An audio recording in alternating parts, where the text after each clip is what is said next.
a gente vê os lançamentos com o preço completamente fora da realidade do bolso da maioria das pessoas. E aí você tem os usados que se dividem ali nos que estão muito ruins, e eu acho que acaba sendo a maioria, né? Que o pessoal, quando quer vender, não quer mais gastar um centavo com imóvel, né? Ah, eu vou vender, eu não vou fazer mais nada. O cara não quer nem pintar a parede, nada. E aí você tem um pequeno grupo dos que estão melhores, dos que estão reformados. Como é que você enxerga isso? Você realmente percebe uma diferença de preço e também de velocidade de venda desses que estão reformados? Efetivamente. Não sei, dos últimos anos, assim, o cliente não tem mais tolerância para reforma. E aí que eu vejo o mercado de house flipping gigante, você entendeu? Porque, claro que todo mundo não tem tempo mesmo, né? Cada vez menos tempo mesmo, assim. Tempo e não tem disposição.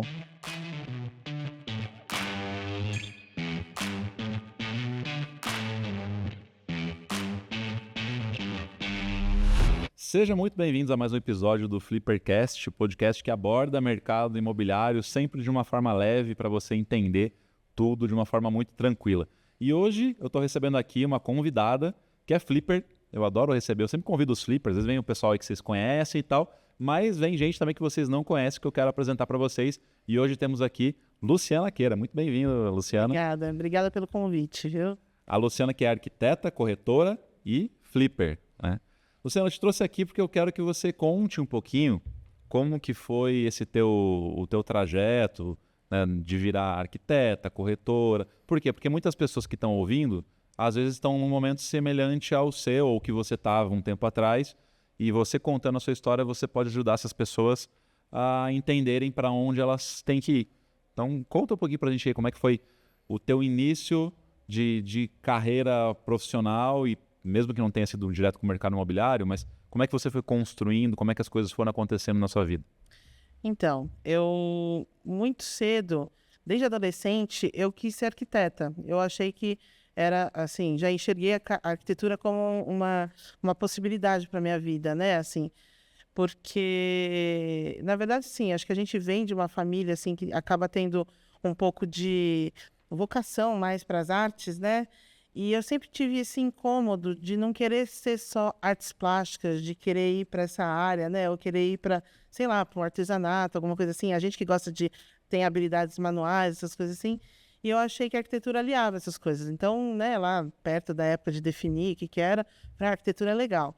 Eu estudava num colégio, né, de porte pequeno, e aí eu achava que ali eu era um destaque nessa parte e achava que então eu tinha, né, vocação para aquilo.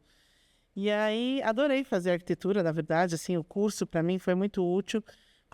Eu sou mackenzista, né? Como eu fiz Mackenzie, o Mackenzie te dava ali uma flexibilidade ali, até pela localização, né, de conseguir estágio muito rápido. Então, eu já entrei com a preocupação de começar a fazer estágio para conseguir ter currículo para entrar no mercado mesmo, né, estudando e trabalhando. E aí,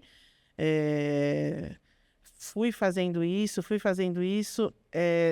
Um pouco mais para frente, eu me envolvi com design de joalheria, sabe? Assim, algumas joalherias queriam que eu trabalhasse, tudo, mas Arquiteto sempre tem aquela coisa, né, criativa e tal, e aí acaba indo para essas coisas de artes, né? é. E aí tem uma curiosidade que o hobby do meu pai era joalheria, então eu acabei tendo contato com Juntou. isso. E umas joalherias me chamaram para trabalhar, e eu não, eu quero ser arquiteto, eu quero continuar no estágio, né? Ganhando pouquíssimo, né? Mas queria continuar nisso. E fui trabalhando, né, no ramo. Terminando a faculdade, consegui uma bolsa de estágio e pesquisa no Japão, na área de arquitetura sustentável. Eu achei que ia trabalhar com isso, com consultoria disso, né? E essa bolsa é muito legal. O Japão oferece bolsas assim para estudantes interessados em várias áreas, né? E aí a minha foi essa área. Alguma parceria da Mackenzie? Como é que foi Não, isso? não. É interessante que o governo japonês oferece diversas bolsas para países desenvolvidos e em desenvolvimento, de vários níveis. Então, eu concorri ali ligado à província de descendência minha, assim, né? A bolsa.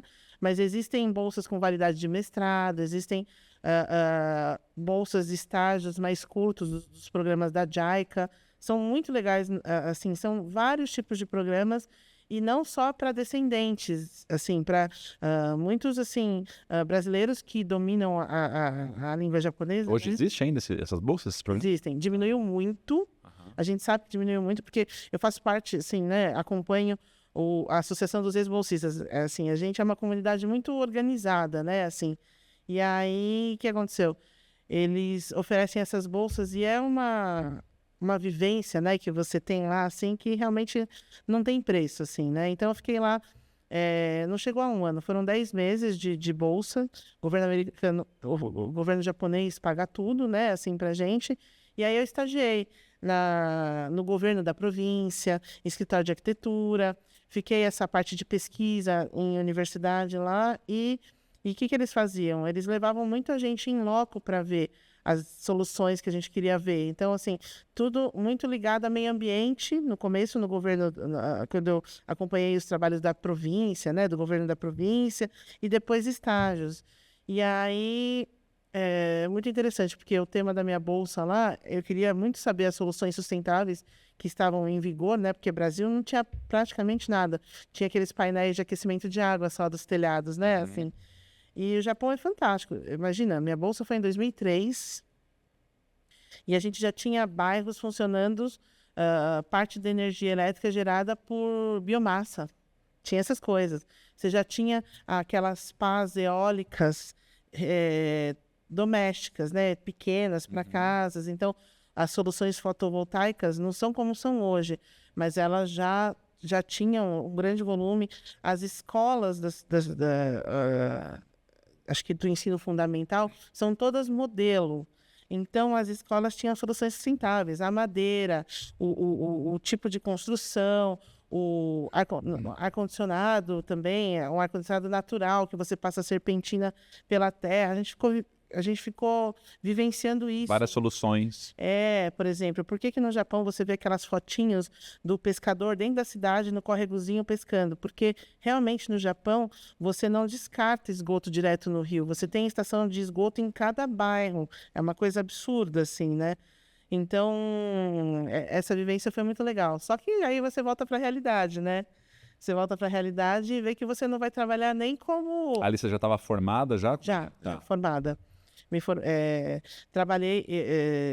Trabalhei num escritório de arquitetura muito bacana e que trabalhava muito com licitação pública, muito ligado ao urbanismo, né? Projetos assim. A gente chegou a fazer muito Singapura. Você ouviu falar de Singapura aqui em São Paulo, né? Aquelas soluções para as favelas, né? De urbanização. E aí, saí do escritório para a bolsa e quando voltei, me quiseram de volta, então eu voltei. E aí, nos últimos anos, eu fui coordenadora do escritório. E foi lá, assim, na verdade, já antes da bolsa, já estava avaliando isso, mas depois da bolsa, entendendo que esse ramo, ele não ia me pagar o suficiente, sabe? Assim, a qualificação é legal, o trabalho é legal, mas a remuneração não estava de acordo, pelo menos no ramo que eu estava trabalhando, né? Porque tem gente que está no ramo e está em setores mais lucrativos, né? Mas todo aquele trabalho que você descreve também de lidar com o cliente, o desejo do cliente, tudo isso existe também e é muito difícil. E eu lembro assim, acho que uma das pá de cal que tive para decidir que eu não queria trabalhar mais na arquitetura é porque a gente trabalhava com as licitações. Uma época a gente era ligado muito à prefeitura de São Paulo. E como o projeto de reurbanização das favelas não acabou em uma gestão, ela continuou em outra, o projeto arquitetônico do predinho que era feito nas favelas era do nosso escritório. Uhum. E aí, as construtoras que ganhavam as outras concorrências tinham que comprar o projeto. Sabe o pacote de folhas mesmo, do projeto executivo de arquitetura? E era um negócio barato, muito barato, né? Assim, porque o projeto se pagou na primeira licitação que foi feita, né? Que pediu o projeto de arquitetura desses prédios habitacionais, né? De habitação popular. E aí eu recebia ligações, era coordenadora, né? Então eu recebia as ligações das construtoras para comprar esses pacotes para poder tocar, né? Tocar a vida. E aí uma das construtoras, uma até dessas que estava em Lava Jato, mais recentemente assim, me ligou e realmente assim, me ameaçando. Eu tinha que fornecer tudo de graça e ameaçando meio acabar com a carreira, percebendo que era uma arquiteta nova, sabe? Assim, tentando usar isso como... e abusar, assim, do poder de ser uma grande consultora para conseguir as coisas de graça. E o trabalho já não estava fácil. Eu via como era difícil pagar as contas do escritório. Então, aquilo foi, né? Essa bola de neve, assim, foi me fazendo mudar. E eu voltei do Japão muito querendo mexer com design. Eu e um grande amigo meu, a gente mexia muito com... A gente adorava ter ideias, principalmente com papel. E a gente queria vender. Aí a gente pegou, gastou um dinheiro, tentou produzir uma linha de produtos de papel para oferecer para lojas, etc e tal. Tentou industrializar isso, fazendo isso conseguir ser produzido em escala. Tá bom, a gente fez tudo isso, bonitinho. Assim. Isso quando você tinha desistido do escritório lá? Porque... Não. Um pouquinho antes de desistir, a gente começou a fazer isso. Em paralelo, é isso. E aí, a gente fez tudo isso e fazendo, trabalhando e fazendo. E aí chegou uma hora que, tá bom, fizemos. Então, vai lá vender, então, né, essa ideia. E aí eu bati na trave com essa coisa de venda. A gente não é preparado na faculdade de arquitetura. Nenhuma faculdade prepara para vender. Acho que não, né? De verdade. A venda é o que faz qualquer negócio gerar dinheiro e ninguém é preparado para vender. E acho que a faculdade de arquitetura, ela é muito, assim, como é que fala? A teoria muito bonitinha, né? Parece que eles querem novos Le Corbusier. Muito platônica.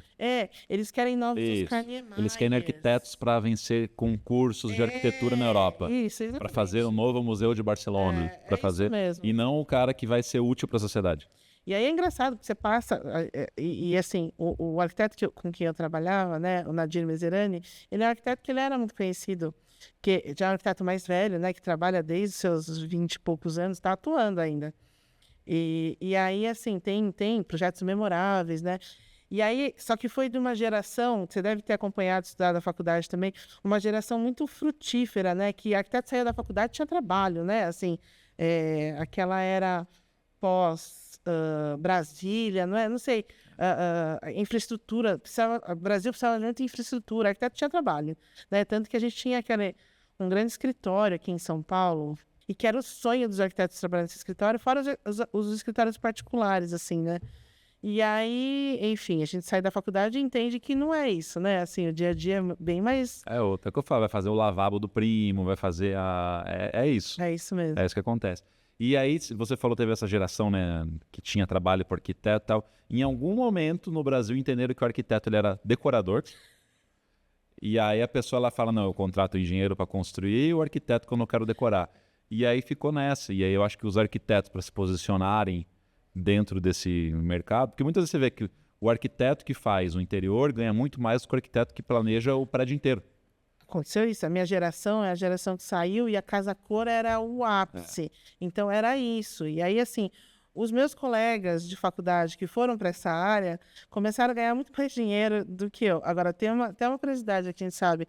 Muita gente que foi trabalhar com venda de móvel planejado de alto padrão também ganhava mais do que arquiteto, sabe? Assim, arquiteto qualificado que detalhava o parafuso do negócio, assim, né? Então, você começa a ver que... Eu falo, no final da obra, o arquiteto ganha menos que o eletricista, menos que o pintor, menos que... É verdade, acontece isso mesmo. Enfim, aí a gente foi migrando, e aí eu vi que eu não sabia vender, enfim, falando do design lá, não sabia vender, aí eu resolvi pedir demissão. E o próprio dono do escritório me indicou para um lugar para trabalhar na área comercial que estava precisando mesmo. Fui trabalhar numa importadora, né? E lá eu ganhei essa bagagem de venda e eu vi que eu podia vender. Porque se você for olhar, assim, externamente para o meu perfil, descendente de japonês, né? Assim, de uma educação mais, assim, low profile, são poucos ainda, né? Os que se destacam nessa área... Parece que comercial mesmo. Tem muito técnico, né? Tem muita gente da área da saúde, né? Assim, mas eu vejo pouca gente da área comercial. Mas aí eu descobri que mesmo com esse jeito, né? Um pouco menos extrovertido, assim, a gente sabia vender porque, no fundo, o comprador, ele quer um trabalho consistente, né? É isso que ele quer. Credibilidade. Eu acho que o japonês tem vantagem nisso. As pessoas geralmente confiam no japonês. Depois ajudava isso. Né? E perder essa vergonha, essa coisa meio egóica, né? De não se expor. E você aprende a meter as caras e trabalhar a venda. E aí o ramo imobiliário me chamando e eu recusando, até uma hora que eu peguei e aceitei. E essa imobiliária era diferenciada Te chamando, você diz, para ser corretora. para ser corretora.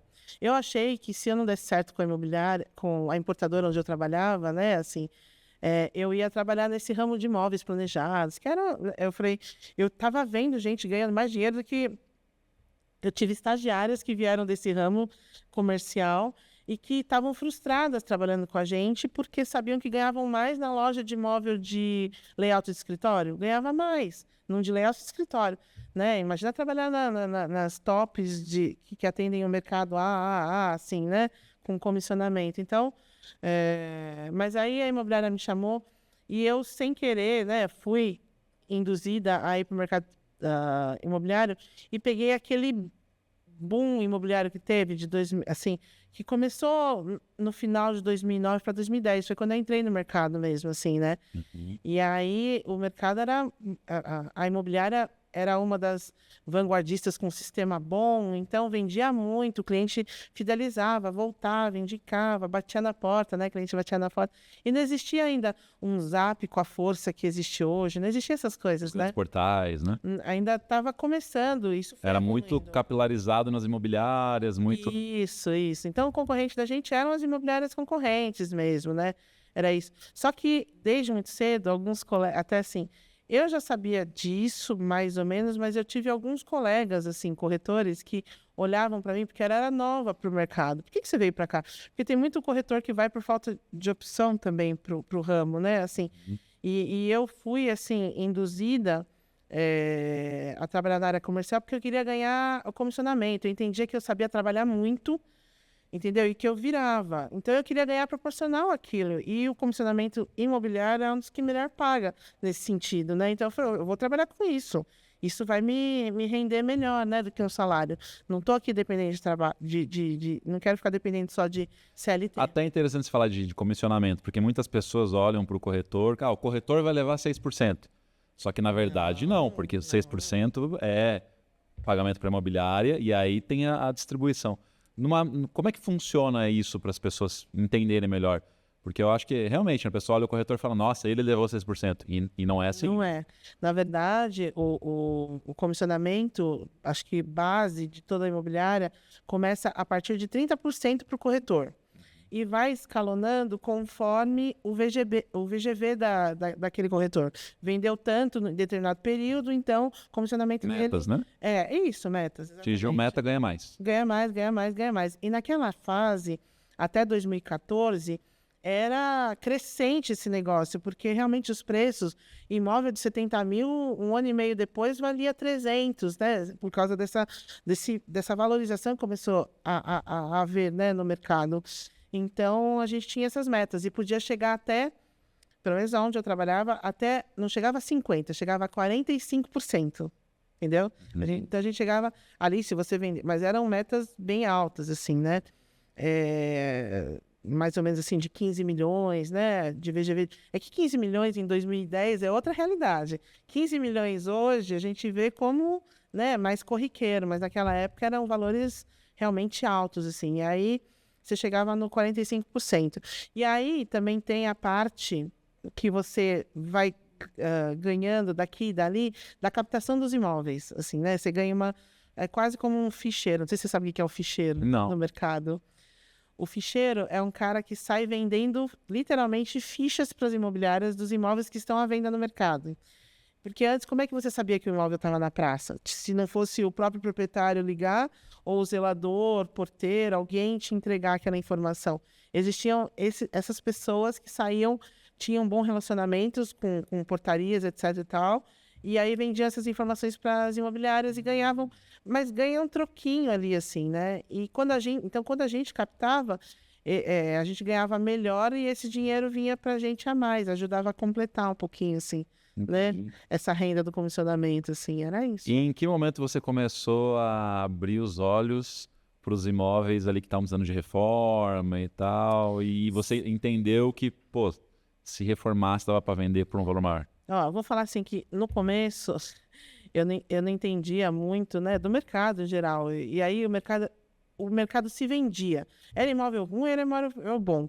E aí começou a vir 2014, por causa do cenário econômico todo, o mercado começou a secar. Eu acho que é aí que eu comecei a entender o valor dos imóveis reformados, porque aí você via, esses imóveis não tinham problema, mas os imóveis que precisavam de reforma assim, ficavam encalhados, assim, é 1 ano, é 1 ano e meio, encalhado mesmo, assim, você vê aqueles proprietários difíceis, né, de entender que E aí eles iam baixando o preço para tentar vender? Como é que é? quem quer vender abaixa, né, assim, mas cada um tem uma trajetória, então eu falo, assim, que hoje em dia, né, que a gente consegue ter melhor uma carteira de clientes que tanto compram quanto indicam imóveis, indicam clientes e tudo mais, né? Aí vem essas pessoas que sabem que você fez um bom trabalho e vem superestimando o valor dos imóveis deles para colocar no mercado, né? Assim, e aí tem os que ouvem e os que não ouvem. Os que não ouvem, a gente acaba entendendo que eles vão ter que bater a cabeça para colocar, para entrar no valor. E você vai trabalhando os que sabem que precisam baixar para vender, assim, né? Você vai tentando mostrar a realidade. A gente sempre teve um sistema muito bom, com um histórico. Então, você sabe, ó, no teu prédio, né, há 3 anos, os imóveis são vendidos assim, assim, assim, assim, né? Mas tem gente que não aceita, porque tem o apego emocional, né, daquilo, o trabalho que eles tiveram para fazer determinada reforma, e aquilo... O imóvel não vale aquilo, mas ele não quer acreditar que não vale aquilo, porque, nossa, mas é porque não sei quem viveu aqui, como é que eu vou vender só por isso? Aquele apego sentimental. E você estava me contando também que você começou a ver, aí eu não sei bem em que ano, se você puder falar, o movimento da Loft, né, aqui em São Paulo. A Loft, ela, na verdade, Porque quem não sabe, a Loft começou comprando imóvel para reformar e revender. É verdade. Ela começou com esse movimento e aí ela, na verdade, veio fazer contato com as imobiliárias porque queria comprar imóveis de, né, regiões. Eles fechavam muitos bairros. Nós só queremos, sei lá, 3 bairros. Nós queremos Pinheiros, Jardins e Vila Madalena. Começou assim, e eles foram ampliando conforme a demanda foi possibilitando, e acho que a captação de recursos foi possibilitando ampliar esse trabalho, assim, né? E aí, no começo, foi muito empolgante ver o trabalho da Loft, porque eles trabalhavam com o discurso de que eram parceiros nossos, porque eles compravam da gente e depois, quando eles reformavam, eles revendiam através das imobiliárias também, né? E hoje em dia que ela é uma concorrente, que ela virou uma imobiliária, assim, mas naquela época a gente trabalhou muito em parceria, né? Muito. Vendemos muito imóvel e vimos a valorização. Eles meio que colocavam esse discurso também, e acho que o mercado precisava mesmo dessa reprecificação do mercado, assim, né? Então, eles iam com muitos dados, né? Assim, realmente eles tinham a capacidade de gerar todos esses dados, assim, para dar uma reprecificada no Eu ouvi falar que eles compravam todas as matrículas de cartório. A gente ouvia falar até os valores. Pegar, que eles compravam mesmo para poder saber fazer essa base de dados, né? A gente não tinha ainda, né, uma Big Data que oferecesse isso para a gente. Então, era isso mesmo, né? Porque a gente também, o trabalho do corretor, ele é muito individual, né? Expertise, né? Assim, as imobiliárias não compartilham informações com as outras imobiliárias, né? Assim, então, antes agora da inteligência artificial, né, e da Big Data conseguir, né, já traduzir, trazer umas informações para a gente, era a gente com a gente mesmo e com as informações que trabalho de formiguinha ali. Era isso mesmo, assim, isso mesmo. E aí agora que facilitou. Então a Loft parece que fez isso mesmo. Então veio com essa propaganda aí. Eu nunca esqueço, a Loft no começo, a propaganda delas, ela era tão grande, né, que qualquer site que você entrava, logo aparecia a Loft, assim, e eles tinham umas ações de rua, eles tinham aqueles carros de propaganda deles. Eles iam em ruas populares como a Rua dos Pinheiros, distribuir balão, e distribuir brindezinhos, né? Naquela época, assim, para poder cativar o cliente, né? E o cliente entender o que era. E aí, nessa época, a gente trabalhou muito como parceiro. Eu lembro que até quando eu comecei com house flipping e tal, e comecei a estudar o mercado de São Paulo, o pessoal falava assim, pô, aqui tá complicado, porque a Loft compra tudo. Então, olha só que interessante. Quando eles começaram... Eu tive o meu processo de raiva a ser trabalhado, porque era exatamente isso.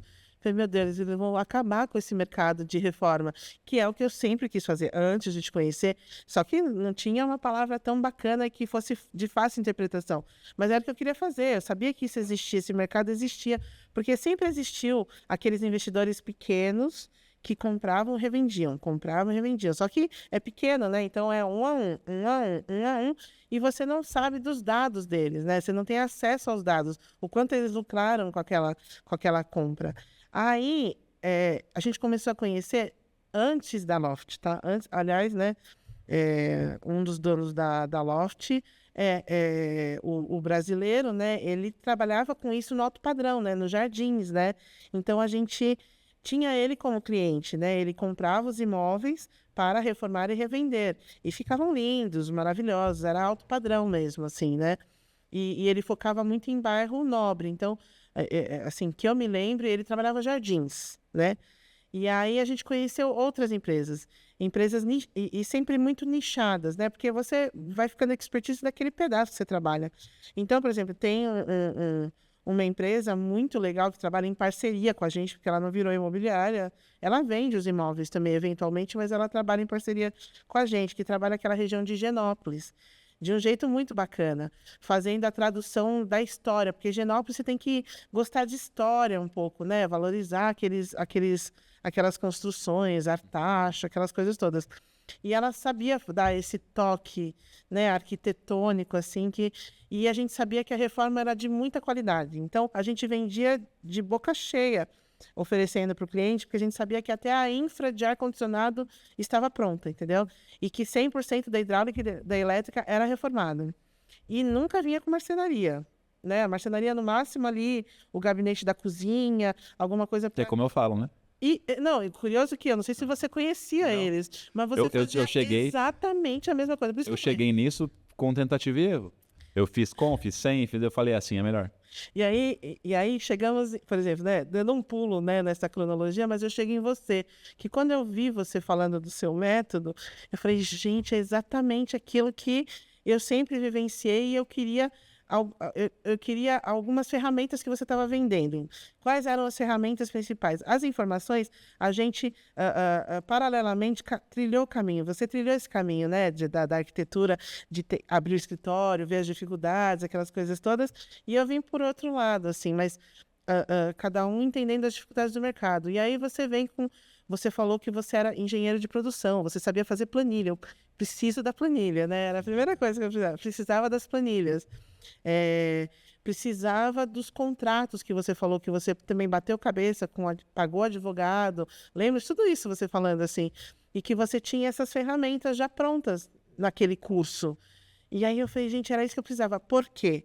Porque, por causa da minha trajetória, as minhas dificuldades financeiras, eu sabia que para eu adquirir um imóvel sozinha ia demorar um pouco, porque o mercado paulistano veio valorizando demais e sozinha eu não tinha. E como autônoma, a gente tem muita dificuldade de financiamento, né? Assim, a gente realmente... corretor vende muito, né? Vende muito financiamento, mas para ele conseguir o financiamento é mais complicado. A questão da comprovação de renda, né? Tem banco que entende e tem banco que não entende, né? Essa parte.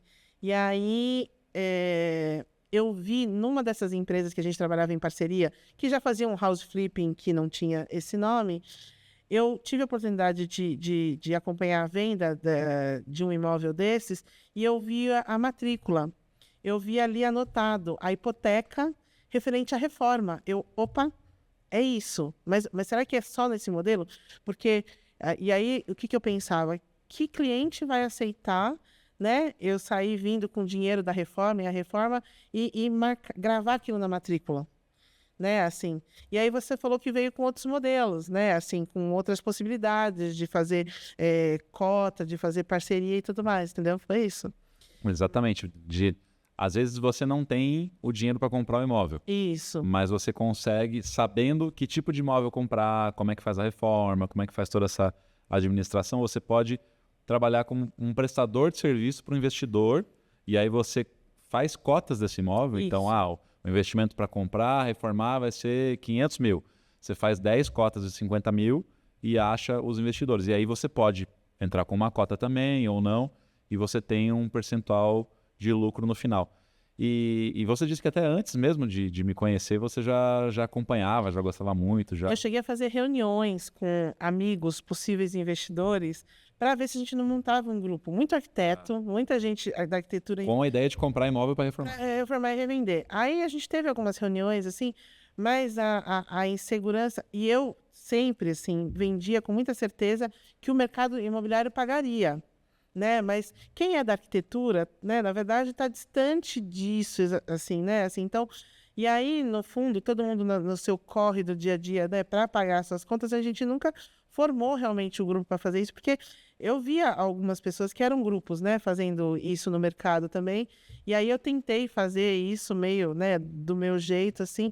Acho que isso devia ser 2018, 2019, a Loft já existia, e eu falando, ó, a gente tem que correr, olha a Loft funcionando, funciona o modelo, olha, e aí eu mostrava, a gente sabia quanto custou os imóveis antes deles serem reformados e quanto eles foram vendidos na reforma, né, e aí veio a pandemia, né, isso tudo mudou muito o cenário, né, de cada um, né, assim, e a gente viu que aí a Loft se consolidou como imobiliária, né, a gente viu que a Loft se consolidou como imobiliária, mas eu ainda olhando esses imóveis para reformar, falei, gente, como é que vai fazer?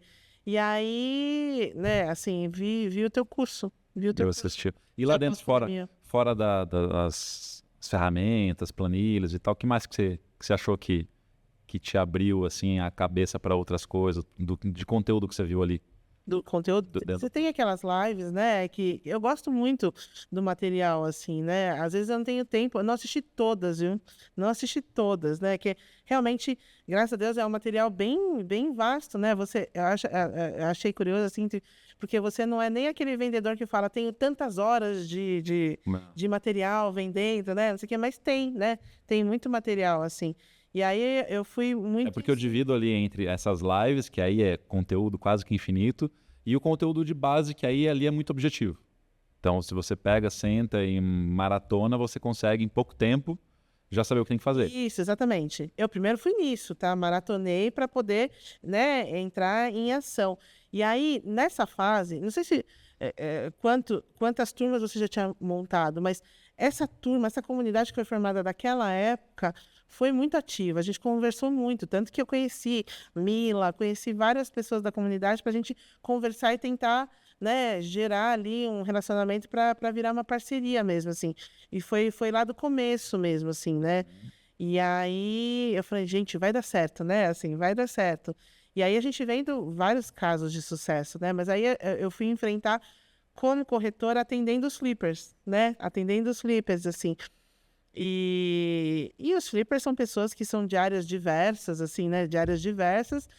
E que, do começo, eu acho até que eu não consegui vender alguns imóveis que eu tive, assim, e eram oportunidades que estavam no mercado. Acho que de tão empolgada que eu estava de falar, mas o método do Carlos funciona, né? Todo mundo já tinha feito o curso, é só a gente seguir, né, o passo a passo e vender. Esse imóvel vende, esse imóvel vende. Acho que era tão afoita que espantou, porque às vezes o vendedor que vem muito assim em cima de você, você dá uma espanada. E sabe o né? que acontece muitas vezes? As pessoas, elas tendem, principalmente no primeiro, a ficar um pouco inseguras. É isso. E aí elas, não sei, vou pensar. E não vou pensar, o imóvel vende.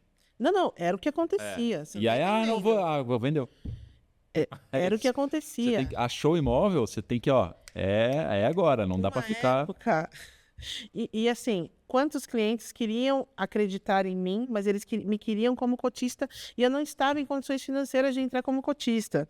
E aí a oportunidade passava, porque passa mesmo. O que é oportunidade no mercado, quando eu coloco oportunidade, né, assim, a gente percebe, não dura 2 semanas no mercado, não dura, né? Tive casos de imóveis à venda agora, né, assim, que são imóveis para o consumidor final mesmo, não é para reforma.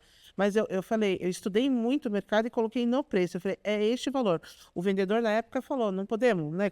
Podemos, mas você quer vender rápido? A pessoa queria vender rápido. Não foram 2 semanas. Não foram 2 semanas para receber meia dúzia de visitas e aquele que já sabia que aquele preço estava tão certo que pegou, agarrou e não largou mais, entendeu? Então o mercado no preço certo, porque, na verdade, quando as pessoas falam em crise, é complicado, porque você olha os portais e, na verdade, você não está vendo o preço real das coisas, né? Eu falo que o brasileiro, né, nessa hora eu me coloco como descendente de japonês, né? Mas eu falo assim que o brasileiro tem essa mania de querer achar que vai levar vantagem. Então, só que eu falo, são dois trabalhos. O de supervalorizar o imóvel e o comprador de ficar baixando o preço, né? Do que você colocar no preço que aquilo Já é cultural do mercado. é Isso, né? cultural no mercado. E se você não faz, a outra pessoa acha que está sendo lesada, né? Então você tem que fazer. Então você fala, os portais estão aí com valores que não são a realidade, né? Assim, então, no fundo, eu não acho que diz muito sobre o mercado, né? Assim, a gente acaba usando mais o histórico de vendas, né? Hoje em dia está mais facilitado ter acesso a isso, né? Uhum. O histórico de vendas para saber o que é preço mesmo da região, assim, sabe? E como é que você está analisando o mercado hoje? A gente está falando aqui de novembro de 2024. O que você tem percebido? Falando principalmente de São Paulo, que eu acho que é o que você conhece mais, né? Assim, eu acho que de um modo geral o cliente está sofrendo muito por causa das taxas de juros, né? Assim, então, né, as taxas de juros estão realmente judiando, assim, do consumidor que está interessado em comprar imóvel. E, assim, eu acho que muito puxado pelos lançamentos, né? Os lançamentos vêm, assim, valorizando aquele pedaço da região, de bairro, aquela coisa toda. E aí, como é que fala? O proprietário de imóvel usado daquela região tende Se ilude, sabe o preço. Só que são dois mercados, né? Honestamente, você sabe, né? Você compra, você sabe. São dois mercados. E eu acho que há dificuldades, né? A imobiliária não... por números de imobiliária, assim, a gente sabe que a gente está num ano mediano. Não é horroroso, mas também não é nada assim, né? Mas quando a gente consegue... a gente que já tem esse filtro de experiência mesmo de preço, né? Se acertou o preço, vende, assim. É isso, se acertou o preço e vende. Então, até isso do curso é legal, que você fala muito de números conservadores para vender, né? Você fala, não coloca naquele valor também, né? Porque você até sabe que nos portais você não vai ver imóvel melhor do que o seu, não é? Reformado, assim. Exato. Mas você também não vai, por causa disso, colocar seus 10% a mais. E você deve ver isso. Tá olhando. A gente vê os lançamentos com o preço completamente fora da realidade do bolso da maioria das pessoas. E aí você tem os usados que se dividem ali nos que estão muito ruins, e eu acho que acaba sendo a maioria, né? Que o pessoal, quando quer vender, não quer mais gastar um centavo com imóvel, né? Eu vou vender, eu não vou fazer mais nada. O cara não quer nem pintar a parede, nada. E aí você tem um pequeno grupo dos que estão melhores, dos que estão reformados. Como é que você enxerga isso? Você realmente percebe uma diferença de preço e também de velocidade de venda desses que estão reformados? Efetivamente. Só que os reformados, eles não sei se eles dão 10% do que está sendo anunciado, entendeu? E aí é muito engraçado, porque como os portais repetem, né? As imobiliárias anunciando o mesmo imóvel, aquilo repete, você já sabe, né? Quem está pesquisando sabe, né? Você está vendo aquele imóvel de vários tipos de corretores que tiraram fotos daquele mesmo imóvel, né? Na verdade, é isso que acontece, mas vende, os imóveis reformados vendem. Mais rápido, né? Mais rápido. E assim, é engraçado que de uns anos para cá, o comprador tem menos paciência ainda para reformas, assim. Antes, parece que eu conseguia ter aquele cliente que eu conseguia transmitir, né, o potencial daquele imóvel, assim, né, dele entender que se ele fizesse determinadas melhorias de acho que pandemia para cá, pandemia para cá, não sei, dos últimos anos, assim, o cliente não tem mais tolerância para reforma. E aí que eu vejo o mercado de house flipping gigante, você entendeu? Porque, claro que todo mundo não tem tempo mesmo, né? Cada vez menos tempo mesmo, assim. E aí, É tempo e não tem disposição para fazer a reforma. a disposição, realmente, né? Mas é engraçado que o brasileiro acha que não precisa gastar dinheiro com isso, né? Então vai pagar um profissional para fazer isso, não é? Assim, a gente ouve várias histórias, mas você contratou o Zé das Couves para fazer a reforma. Em vez de contratar, pode nem ser uma construtorinha, mas um empreiteiro que administre aquela obra para tirar aquele ônus do teu, porque o seu dia de trabalho não diminuiu por causa disso, né? Então, é claro que fica estressante lidar com a obra, né? Assim, E aí, atualmente, não sei, a clientela que eu atendo é tolerância zero para reforma. Então, para mim, o mercado Pegar pronto já? quer pegar pronto. O mercado é porque hoje em dia as coisas estão instantâneas, né? Acho que tem isso também, né? Até o consumidor, a pessoa mais velha, né? Porque, tudo bem, a gente fala dos millennials, né? Dos mais novos, geração Z, etc e tal. Essa, então, nem se fala, né? Assim, porque é experiência zero com isso também, né? Assim, mas a gente pega os acima de 40 anos também já não tolerando reforma, assim mesmo. Então, eu vejo isso como... Tanto que uma época, eu saí oferecendo a minha reforma com o meu dinheiro. Foi isso mesmo que eu saí fazendo, assim, para os clientes. Mas só que a gente tinha que gravar no documento, né? Aquela dívida para ser paga na venda dos imóveis, assim, né? Mas é que gravar a hipoteca, né? Uma hipoteca, né? Vamos dizer assim, na matrícula, né? Do imóvel, assim, não é todo mundo que está disposto a fazer isso, né? Uhum. Eu falo muito para os corretores que sempre os imóveis vão primeiro cair na mão do corretor. A não ser que alguém, sei lá, ofereceu antes para alguém. Mas o movimento da pessoa comum é buscar um corretor e poucos vão e fazem os seus anúncios diretos. Não a minoria que faz. Eu falo, quando é imóvel próprio, se você quiser fazer um anúncio direto, você pode fazer. Eu sempre faço dos meus imóveis. Mas a maioria acaba colocando na mão de um corretor.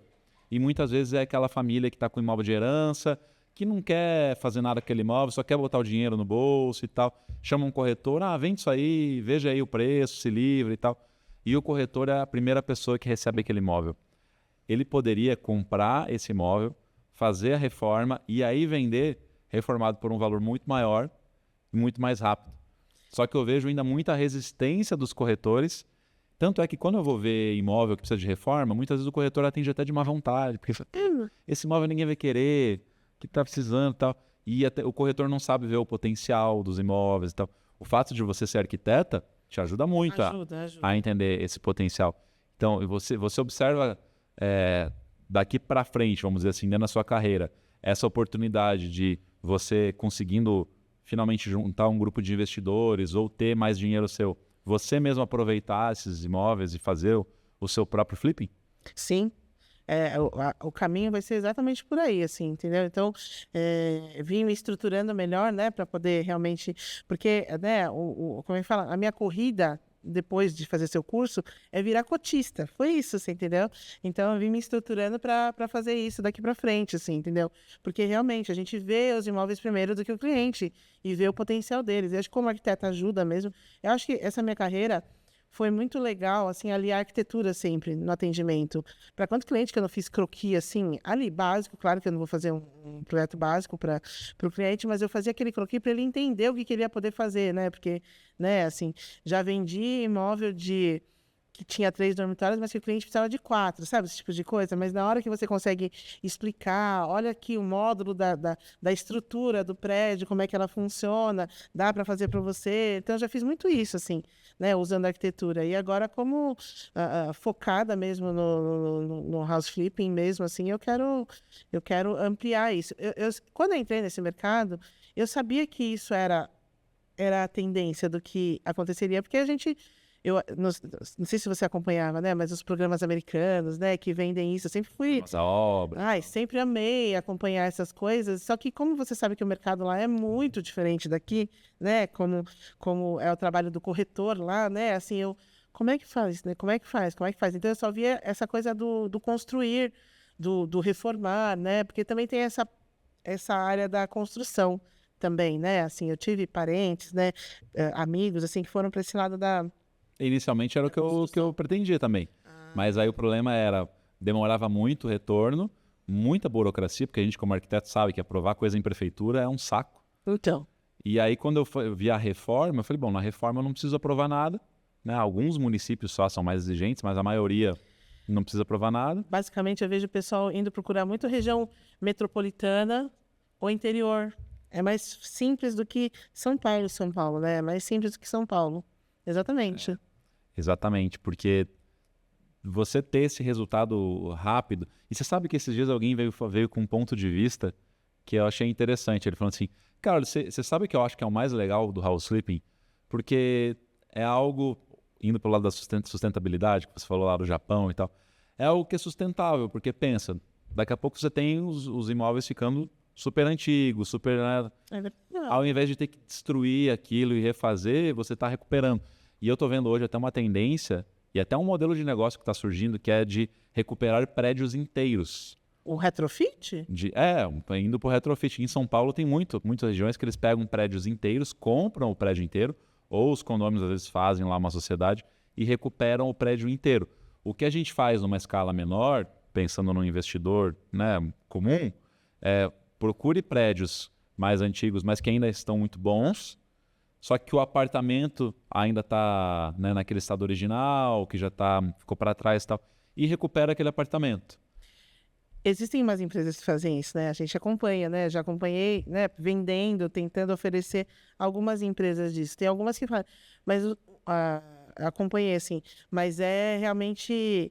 É um outro nível, né? O retrofit, né? Assim, que daí a gente está falando de recuperar um prédio inteiro, né? É um investimento muito maior. É muito maior, né? E de você conseguir adquirir todos esses... Mas, por exemplo, tem famílias de construtores em São Paulo que, por ter isso, né? E alguns prédios serem 100% deles, rolou, né? Assim, uma reforma geral, assim, para fazer isso. Pinheiros mesmo teve um prédio desses, que os prédios não eram para ser vendidos, eles só eram alugados há décadas. E aí entrou aquele momento que enxergaram o potencial para vender mesmo. Aí fizeram aquele retrofitzinho do condomínio todo, foi muito legal, assim.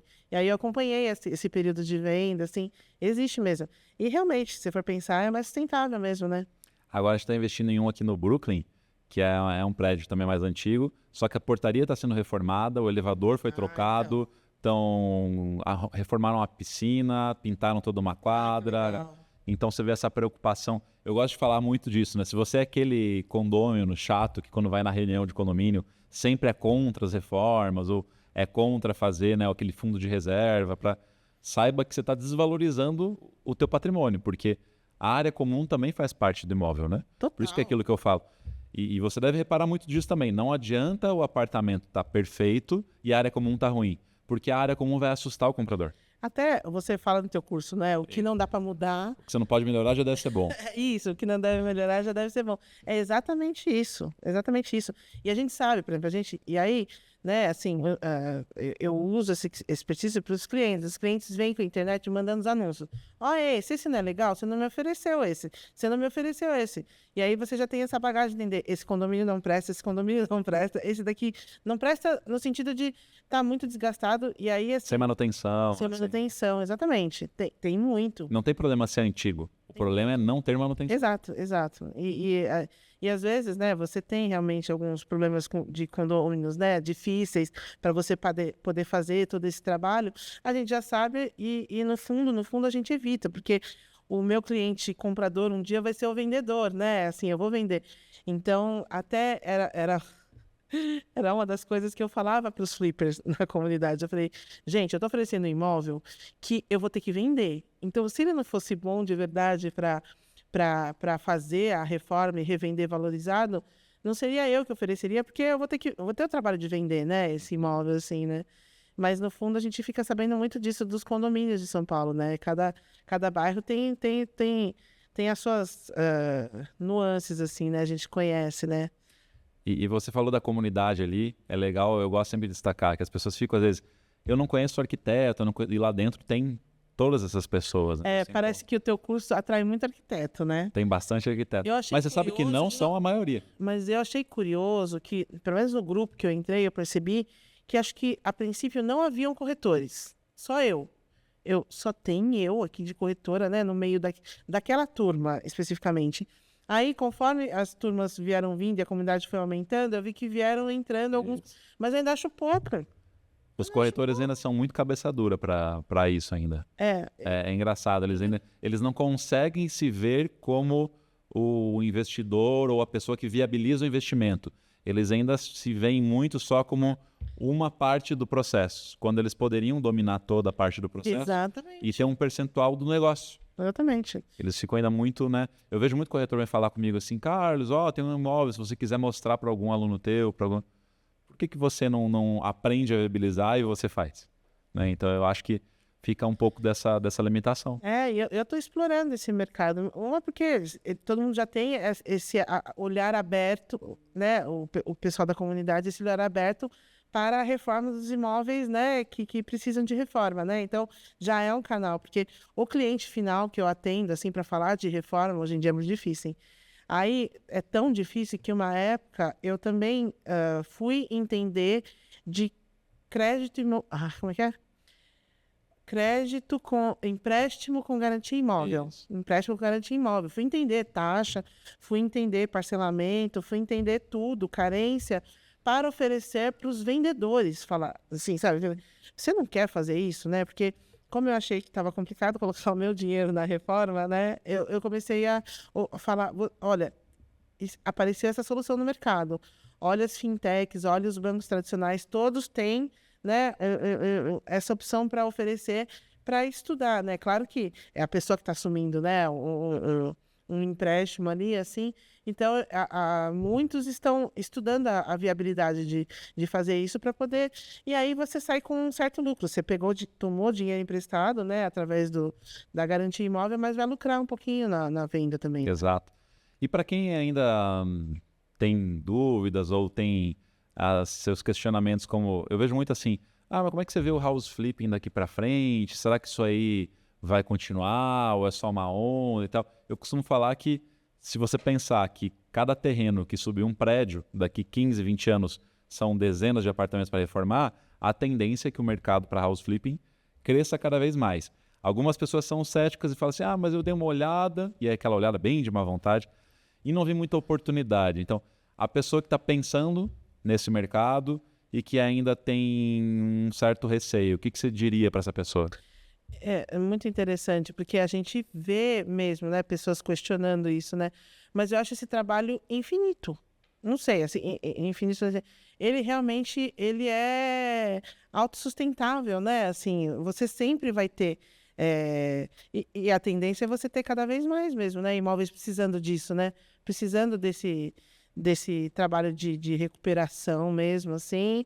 E acho que vai continuar sendo lucrativo. E eu acho que ele sempre existiu. Na verdade, quando a gente observa, né, às vezes aquele amigo da família, né, que há 40 anos você sabe que a aposentadoria dele é de imóveis. Quando você vai ver, né, assim, a pessoa viveu disso, né, de uma forma ou de outra. Claro que muitos deixam como um aluguel, né, como uma pensão mesmo, né, assim, usam o aluguel como o valor de pensão, mas tem muita gente que trabalhou com isso a vida toda e era antigo, só não era, como é que fala? Não era fancy, né? Não era assim tão assim charmoso de você falar, mas era aquele trabalho de formiguinha que dava lucro. E é incrível, né? Como o mercado imobiliário, assim, para mim, assim, ele é fantástico, assim, o lucro que as pessoas têm é assim, tanto a minha carteira de clientes é formada de clientes que voltam porque lucraram muito, né? Obviamente, lucraram muito, né? Lucraram, e aí você vê que esse mercado ele é realmente como é que fala? Não tem um teto, né? Ele não tem um teto. Então eu acho que para o house flipping também, eu acho que não tem um teto mesmo. Isso que eu levo a sério que você fala quando você fala da parte que é menos burocrática. Então você lida só mais com apartamentos, né? Você não foi para as casas, mas as casas também. Mesmo casa, se você não for ampliar a casa, você não tem tanta burocracia. Você não vai precisar aprovar um projeto. Alvará de reforma é mais fácil, mas você precisa do alvará. Depende do município. Alguns não. Se você for só trocar revestimento, por exemplo, não precisa. Nem precisa. É que São Paulo é bem, nesse ponto você vai ter o vizinho que vai te denunciar, você vai ter né? Mas vai bater a fiscalização e fala assim, não, mas não estou fazendo ampliação, nada. Geralmente não precisa. Só se for claro, vai mudar toda a fachada, mudar tudo, mas é muito mais simples do que você aprovar uma construção do zero. Isso, exatamente. É muito mais simples. E assim, a valorização dos terrenos, né? Porque, na verdade, acho que os construtores ganhavam muito em cima do valor baixo dos terrenos, né? E a gente veio observando esse boom, né? Que hoje qualquer... Qualquer meio metro quadrado tá 1 milhão. Caramba, né? E antes, por exemplo, a gente está aqui num bairro, né? O Brooklyn, que era um bairro que era predominantemente de casas, né? Assim, de casas ali, 2009, 2010. Olha o que que virou. Estão demolindo casa aqui, um monte para subir prédio, né? Você viu isso aí já? Não, olha o que que virou. O meu trabalho de graduação na faculdade foi isso, lá em Pinheiros, porque é o bairro que eu conheço, né, de nascença. E é muito interessante que parece que copiaram o meu projeto, sabia? Assim, de ver o que colocaram naquela quadra, né, os empreendimentos que apareceram ali, assim, mas porque era uma tendência mesmo para acontecer. E Pinheiros, por exemplo, né, falando de bairros agora, né, por exemplo, o boom imobiliário andou muito assim próximo dos bairros mais valorizados. Primeiro porque os terrenos, a diferença de preço era gritante, né? Assim, e aí todo mundo foi valorizando. E aí, por exemplo, os preços foram valorizando todos em geral, assim, né? A coisa foi ficando macro, os valores assim, que os bairros valorizados, centrais, que ninguém mexia, começaram a ser mexidos, né? Assim, também de uns anos para cá. E é impressionante São Paulo, assim. Porque você tem a região metropolitana com boom imobiliário e você tem o centro expandido de São Paulo com muito empreendimento imobiliário. Você fala, gente, esse mercado é trilionário, né? Ele não é bilionário, né? Ele é trilionário. Então, para os flippers, assim, acho que tem trabalho para todo sempre. Dá para fazer isso o resto da vida. Exato. E assim, eu sou especialista de Zona Sul e Zona Oeste, né? Assim, mas, por exemplo, quem entende muito bem ali, né, de regiões mais, assim, afastadas do centro também faz ótimos negócios, né? Também sabe fazer ótimos negócios. Aqui. Você falou de casa, eu gosto de destacar que eu acabo focando muito em apartamento que tem muita opção, e apartamento geralmente é mais simples reformar e mais simples vender, mas a casa você tem a oportunidade de aumentar bem mais o valor. Porque o que limita muitas vezes o valor da casa é a localização que ela está. Aí você pega uma casa que tem um padrão de acabamento super simples. Você vai e coloca um padrão melhor. Você sobe o nível da casa e consegue vender por um valor muito mais... Exorbitante. Assisti muito isso. Você pega uma casa de... Eu vi já... O pessoal fez até foi no Tatuapé, acho que está desenvolvendo bastante. Casa de 500 mil reais vendido por quase 1,5 milhão. Com 200 mil em reforma. Então, não, eu tenho conhecidos que fizeram isso aqui, região metropolitana, Osasco, você entendeu? Você conseguiu pegar o imóvel de... Nossa, juro que acho que teve um case que ele me contou, que acho que ele pagou 150 numa casa, só que a localização era semi-interessante. Ele falou, não era super legal, mas também não era, né, assim, muito não valorizado. E aí ele fez essa reforma, ele falou, eu gastei mais 150, mas ele vendeu por 900. Imagina, investiu de perto de 300 para vender por 900. Exato. Entendeu? Aí eu falei, gente do céu. E aí foi isso que alavancou a vida financeira dessa família, assim. Ele fez isso algumas vezes, né, assim, e realmente...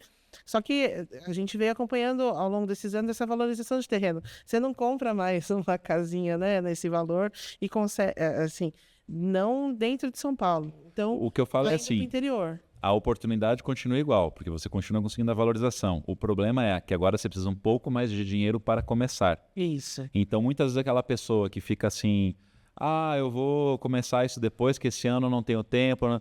Cada vez vai ficando mais caro para começar. Então, quanto mais para depois você deixa... do mercado, não é? Como que era? Ontem tava mais barato, hoje está um pouco mais caro e amanhã vai estar mais caro. Exatamente isso. Então, quanto mais para depois você vai deixando, quanto mais, né, procrastinando esse início você vai fazendo, mais caro é para você começar. Vai continuar funcionando, porque vai continuar tendo a diferença entre o não reformado e o reformado. Exatamente. Só que a barreira de entrada vai ficando mais alta. Exatamente. Esse é o ponto. Assim, como eu atuo assim como consultora, né? O cliente vem para mim, faz o pedido. E aí você sai pesquisando o mercado todo. Tem cliente muito inseguro, né? Demora seus 3, 4 anos para comprar. O que ele comprava em 3, 4 anos atrás, ele não compra nesses 3, 4 anos, né? Posteriores, assim. E não compra e o dinheiro não alavancou. Se o dinheiro estava investido. E aí é muito interessante você ver a valorização, né? Só a proteção de inflação que o imóvel já dá, né? Já faz o seu dinheiro valer mais, né, ali, assim, mas muita gente está com o dinheiro aplicado no mercado financeiro, que na hora que resgatou para compra de imóvel, não compra a mesma coisa que comprava, né? Sim, exatamente. É bem isso mesmo. E Para o pessoal que está acompanhando aqui e quer falar com você para te ajudar, para ajudar a achar imóvel em São Paulo, então como é que as pessoas conseguem te achar? Ah, eu vou ter que deixar meu telefone mesmo, né? Ou imobiliária, fala imobiliária que você trabalha. Eu trabalho na Lopes Maber. É Tá. uma das imobiliárias associadas à Rede Lopes, né? Tá. E para Então, se você entrar em contato lá na Lopes Beach para falar com a Luciana Queira, sou eu. consegue. Então, quem quiser entrar em contato com a Luciana, é que- melhor do que deixar o telefone, senão ó, deixa o telefone e o pessoal vai começar a, sei lá, passar trote aí, não sei, melhor. pode acontecer. É melhor. E eu... Pode acontecer, não tinha parado para pensar nisso. E eu trabalho lá, a minha carreira de corretora é lá dentro. Era sempre um lugar que me deu mesmo, assim, como é que fala? Um respaldo muito legal para trabalhar com honestidade, né, com consistência, assim, no mercado. Então, o pessoal lá, eu já sou das antigas lá da imobiliária. Então, e eu conheço aqui a Luciana hoje, conhecendo pessoalmente, né? A gente só tinha se visto ali pela comunidade, pelo Instagram, agora Posso comentar as coisas, conhecendo né? aqui, e a gente vai conversar para achar imóvel aqui em São Paulo, que agora tô na área aqui, estou investindo por aqui. E quem quiser aprender como é que encontra esses imóveis desvalorizados, como é que faz essa reforma toda, que a gente fala aqui, às vezes falando parece que é simples, né, Luciana? Tem seus desafios, mas tem o jeito de deixar isso muito mais rápido, muito mais barato e com um resultado muito melhor. E quiser saber como vender também rápido esses imóveis, faz a inscrição no método House Flipping. Provavelmente agora a inscrição vai estar fechada, mas tem um QR Code aqui do lado e tem também um link embaixo que você pode preencher ali um formulário e assim que tiver uma vaga, você vai ser avisado. Aproveitando também, né, sempre peço, quem ainda não está inscrito aqui no canal, se inscreve, curte o vídeo também que ajuda a distribuir. Se você está ouvindo pelo Spotify, deixa ali a avaliação, coloca 5 estrelinhas, que também ajuda a gente aqui a entregar para mais pessoas e mais pessoas conhecerem sobre o mercado imobiliário. Luciana, obrigado pela participação. Eu que agradeço a oportunidade de conversar. E vamos ver, e quando você conseguir finalmente engrenar esse teu negócio aí que você quer de você mesma viabilizar através desses imóveis que você consegue captar e tal, você volta aqui para contar como é que tá. Pode deixar. Combinado? Obrigado. E até o próximo episódio, pessoal. Abraço.